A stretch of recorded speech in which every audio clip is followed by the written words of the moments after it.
Finally! Nakahanap na ako ng wireless microphone. Ang tagal ko nang gustong bumili nito. Kaso mahal lang talaga. Buti sa kakahanap ko, meron akong nakita. Biruin nyo mga 240 pesos ko lang to nabili. Halos kaparehas lang na nakikita kong mamahalin. At sa katulad kong mga content creator, kailangan natin to. Lalo na kapag nagla-live or nagbablog ka. Instruction manual na hindi naman natin ginagamit, 2 mic na may charger pin sa gilid, dito natin siya i-charge. Meron din siyang 2 clip. At na naman yung process ng paglalagay ng clip sa microphone.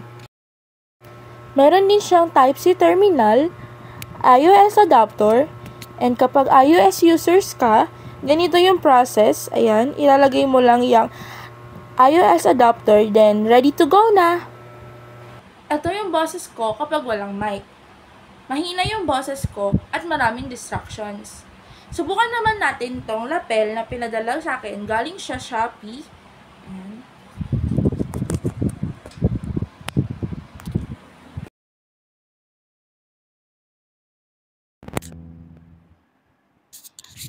Ayan. Kapag umilaw na yan, naka-open na yung mic natin at naka-connect na siya sa phone natin. Ayan. Hello? Mic test? Napapansin nyo na nakapokus na lang sa akin yung tunog? At wala nating mga distraction sa paligid. Maganda din to para sa mga content creators, vloggers, and affiliate na tulad ko. Kaya, check out na!